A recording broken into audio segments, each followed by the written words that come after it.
What it do? Let's do a movie review. Is that good? Is that catchy? Did that rope you in? Let me know some nice catchy taglines to start off these movie review segments, because I have no clue. But hello everybody, welcome to Crypt 2.0. Today we are going to be reviewing Nosferatu.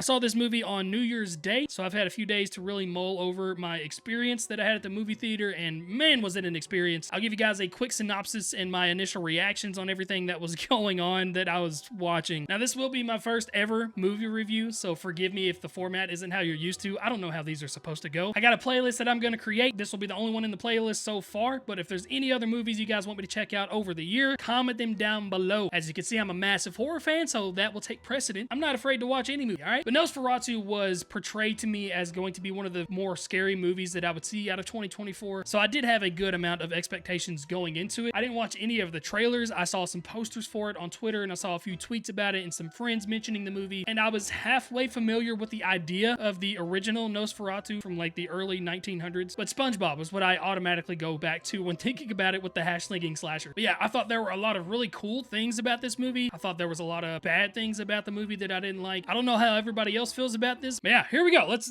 talk about the movie, I guess. So immediately we're flung into this movie, and I'm uncomfortable automatically because of the sheer amount of sex that happens. There's way more than I expected because I expected zero sex. I guess the original movie was in the early 1900s, so sex wasn't a huge thing to talk about. It was actually kind of taboo back in the day, so maybe sex was always inferred, just never talked about. But yeah, we have the main character, Ellen, who is just fantasizing and wanting sex so bad. She is burning at the loins for some wiener, and she wants it so bad that her prayers get answered by a 6'7" Transylvanian dude with an autoimmune deficiency who can teleport through minds and like really take over somebody's head. And then we're just flung forward like 3 years later. So I was confused because I didn't know if I watched a dream sequence or if I actually watched her be kind of raped, but not really because she was wanting it, but then didn't want it. Like it was so weird. Again, just uncomfortable. And I think that was 100% that goal. The aim was to have the viewer be just kind of weird. My face was like this. I was just watching. I was like, what? My face was like that several times throughout the night. But yeah, after fast forwarding, we're introduced to Ellen's husband, Thomas, who is a real estate agent, assumably in the early 1800s. He is assigned a task by his main boss to go all the way over to Transylvania and sign the deed away to this big mansion estate in the town that they're in. Immediately very fishy vibes given off by the boss. Ellen really doesn't want her husband to go and tells him that she married death and that there was corpses at the wedding and she loved every second of it. And he's just like, yeah, that's cool and all, but I'm gonna go sell this house now. I'd be like, yo, that is not a normal dream to have. Maybe we should get something checked out here. Or maybe you can come with me. Anywho, Thomas makes this trek over to Orlok up in Transylvania. There's like this weird Voldemort effect where you're not supposed to say his name or say anything about him. Thomas stays the night at this like community motel thing, and everybody is like, you can't say that dude's name, you shouldn't associate with that guy. But it is too late. He's kind of already under the grasp, under the envelope of Orlok. He has these very vivid nightmares. He wakes up the next day and the whole town's just gone. Just everybody's gone. And he's like, that's kind of weird. And just keeps chugging along. His horse is gone. Some random dude picks him up, takes him to the castle. Doesn't stop to think about, maybe I shouldn't do this anymore. It must have been a shit ton of money that was offered. And that's the thing. Like, he was never even told how much it was. He was just told he would be rewarded handsomely. And that is totally subjective. If I tell you I'm going to pay you a lot of money to do something, you go do it, and I give you like $300, you're going to be like, yo, I thought you said a lot of money. But like, bro, $300 is a lot of money right now. I'm broke. That easily could have happened to this guy. I get it. He's going to sell a house to account, but I'd at least have it in writing how much money I'm going to get for it. Thomas encounters Orlok. They start to do this deal in the very dark castle. There's no kind of lighting anywhere. No candles are really lit except for a fire. You can kind of see half of Orlok's face. Thomas cuts his thumb like a freaking idiot. And then Orlok sees it and he's like, that makes me horny. I'm going to drink that. Just a lot of really odd things that would make me dip out immediately. He also does something stupid by giving the locket of his wife to the count. Doesn't put up a fight at all. The count's just like, let me have that. And he's like, oh, okay, cool. Here's my wife. Thomas is just, he's dumb. He's not a smart character. Thomas ends up staying a few more nights, not under his own will. He falls very sick. He's starting to have all these nightmares again. Again, he's under this cloud of Orlok. After realizing he can't escape this castle, he finds Orlok, tries to kill him. Orlok wakes up right before he's about to get stabbed in the heart, obviously because that's a movie. Flips it around on Thomas, starts sucking on his blood, leaves him there to die. And then Orlok goes all aboard on the bubonic plague express to go find Ellen. Ellen keeps having all these like crazy seizures and stuff. She did great acting at that, by the way. I'll talk more about that after the synopsis here. But she could tell that Orlok is getting closer and closer and closer. Her nightmares are getting more and more vivid. Thomas's boss ends up going to a crazy asylum. Everything's just going to shit back in their hometown. Willem Dafoe shows up at this point and finds out that Orlok is the vampire Nosferatu. Thomas is nursed back to health by some random nuns. Realizes that Orlok Nosferatu is on his way to go steal his woman. Mr. Steal Your Girl. Thomas's boss boss ends up leading Orlok to where Ellen is. And then again, I don't know if this was a dream sequence or if this was actually happening. There was a few times throughout the movie where I was confused on if something was real or if it was in a dream, but everything in the dream was also real. A lot of confusion, but pretty much says you have 3 nights to willingly give yourself over to me or I kill everybody in this town. Your husband, the plague, kills everybody. He tells Ellen that he tricked Thomas into signing some divorce papers pretty much. Ellen looks at Thomas and says that his dick is smaller than Nosferatu's, and then they have sex on camera. Orlok gets pissed at this, starts killing off people. Willem Dafoe comes up with the idea that Nosferatu can only be defeated by giving up Ellen. So he tricks Thomas and leads him away to this grave thinking that they're about to kill off Nosferatu, but in reality he's distracting him so Ellen and Nosferatu can get it on, and that's what happens. Ellen and Orlok go crazy all night long. Thomas shows up right at the very end. Orlok has laid pipe for hours, so long that the sunset comes up and it kills him, and Ellen is also killed from the draining of the blood. And Thomas holds his dying wife's hand as a 6'7" Transylvanian dude is naked on top of her, assumingly still inside of her, and she dies. And the plague's over and the movie ends. How's that for a synopsis? So my immediate thought after leaving the theater was that this might be one of my least favorite movies that I've ever seen in a movie theater. But hear me out, I don't feel that way anymore. I think the main reason that I thought that immediately is that I was so off taken and so caught off guard with how this movie was made and how it was delivered that I was just unwilling to accept the movie. I was looking for every little quirl and qualm with it that I didn't like and harping on that and just ignoring all the great aspects of it, which is why I waited a few days to talk about it and really think more about it. So my thoughts now are that I really want to go watch this movie again. So the comparison that I make to this is like somebody asking me if I want to go get some really delicious food and I'm super hungry and I'm like, yes, absolutely, I can't wait for this. And I go out to eat with this person thinking that we're gonna go get some like chicken wings or a nice steak or something like that. And then we go to this fancy restaurant full of food that I have never eaten before in my life. Obviously, I'm gonna be very weary of trying it at first, but after trying it and giving it some more thought, I'd be willing to go back and go with an open mind. So let's talk about some of the negatives and why I didn't originally like it. For one, the opening scene kind of roped me in, but then there was like a 45-minute lull of really nothing happening. I felt like the sequences of Thomas getting to Orlok's castle and even some of the scenes inside of Orlok's castle was pretty slow, and Orlok talks very slow anyway and very menacingly, so it just felt like it was dragging on a lot. I remember at one point looking down thinking like, we've been watching this for at least an hour and a half, and I looked and we'd only been there for 25 minutes. There was just that lull that was happening. The second thing is there was a ton of sex in this movie, way more again than I thought there would be, and I felt like the point could have gotten across without the sex. It was a super uncomfortable feeling, but that also is part of the charm of it as well. We'll talk about it later. Some of the old English I didn't particularly care for, and it's weird for me to think about because it is a German movie and they're all speaking English in this German town. I don't know, just something about the logic of that didn't really add up too much for me, but also the delivery of the old English. Sometimes it felt like they were adding in so many more excessive words, which I felt like added to the movie kind of being in a lull for me. It's almost like they were typing up an essay and had to meet the word count, so they were just tossing in some extra adjectives. Another thing I didn't like is that Willem Dafoe was introduced and it was like 2/3 of the movie before he even got in there. That is the point where I felt like it really picked up a lot for me, is when he got in there, and I felt like he did a great job, and I love Willem Dafoe and I was expecting to see a lot more of him in this. And like I said at the beginning, this was advertised to me as one of the more scary movies that I would see, and I was never scared at all. Like there was a couple jump scares that I wasn't really expecting, but jump scares don't really get me all that much. It was more so just kind of like a mythological thriller than anything, not a whole lot of horror, aside from the parts where Orlok was kind of introduced. That felt a bit more like horror, but if anything, it was more like a thriller suspense movie. I was not like on the edge of my seat scared, like hiding behind the popcorn. There was also a few plot holes that I thought were a little bit weird, and maybe I just misunderstood some of the delivery of it. Again, I've only seen the movie once, but the biggest one that I saw came with Orlok telling Ellen that she had 3 nights to willingly give herself over to Orlok or he would kill everybody. And I'm just like, if you're threatening to kill everybody unless she does this, she's not willingly giving herself over. She's doing it because of blackmail. That is like in direct conflict with the one clause that you're giving her. There was also a point that I think Willem Dafoe was talking about the origin of this tale of Nosferatu, and it was stated that a virgin had to give herself up to Nosferatu for him to go away, but Ellen wasn't a virgin because she had very violent, crazy sex with her husband right in front of Nosferatu. And then the last plot hole that I didn't particularly care for was like the idea of killing Orlok and the only way being Ellen to have sex with him all night long until the sun came up. I felt like they should have at least tried to show them doing a different route and then that not working to explain it a little bit better. Like for example, trying to trap him somewhere until the sun comes up. I just felt like that wasn't explored at all, and it could have given it way more context and way more resolve to the idea that this was the only way Orlok is gonna die. Ellen has to give herself up. But now, going into a lot of the good things that I really like about this movie, the acting was some of the best acting that I have ever seen, ever. Especially because everything is in the older English style. They really had to get in character for this. Lily Rose Depp as Ellen did a fantastic job, especially at portraying some of these moments of dread. I thought Thomas did a great job at at showing genuine fear, especially when he first encountered Count Orlok. Everybody across the board, except for one, there was one character that I thought was not a good actor. It was the husband of the wife and the 2 daughters that got killed. The guy that ended up having sex with his wife in the mausoleum after she was dead. That guy. I didn't think that guy delivered his lines very well at all. It seemed very over the top compared to the rest of the actors and actresses in the movie. Another thing is that the cinematography, this movie looked, oh my goodness, it looked amazing. It 100% gave me that creepy Transylvanian, old, dark death vibe that a Nosferatu vampire Dracula movie should give. Everything was dark and somber. The sets looked amazing, and just the overall shots of the movie were very pristine. With the acting combined with the set pieces, it gave me a super uncomfortable vibe, which again is one of the charms. I know I talked about how I didn't care for the sex because it made me so uncomfortable, but also I understand that is the point. That is the goal of this. You're supposed to feel uncomfortable watching this movie. And so that is like a yin and yang for me. And then finally, I think the biggest takeaway, the biggest like from this was Bill Skarsgård as Count Orlok. That dude just knows how to play scary characters. I thought he did Pennywise absolute justice compared to Tim Curry's role. They were very different roles to take on, and Bill Skarsgård absolutely made Pennywise his own character. And I think he did that with Count Orlok too. And just the way he was like rolling off his R's and his S's and talking in that Transylvanian talk, the raspiness, the rattle of his voice, it was just, he was unrecognizable. And I think that is part of what makes a great actor great. That character alone, again, was the only part of the movie that gave me the horror vibes and that woohoo, that funny feeling that I want from a horror movie. But yeah, as far as the movie as a whole goes, I would absolutely love to go see this again with a more open mind, especially when it comes out on streaming, get myself in a better mind state, get the mood right around me, and really give it another fair shake. There were people that walked out in the middle of the movie whenever I was there. There was a family in front of me that when we walked out, one of the kids said, "Can somebody please tell me what the heck that movie was?" And I think that kind of played into my overall feel of it as well. I would love a sequel where they dive more into the origin story of Orlok and how he came to be and how he has these like weird psychic connections with people. I think it's absolutely an interesting story, and 100% not the portrayal that was given to me from that episode of SpongeBob. But yeah, I give this movie a 6.9 out of 10 with absolutely a chance at going higher the next time that I see the movie. But that's it for this movie review. Let me know what other movies you want me to check out, and I'd be happy to do that. And until next time, bit bappity bum, this movie review is done. Okay, bye.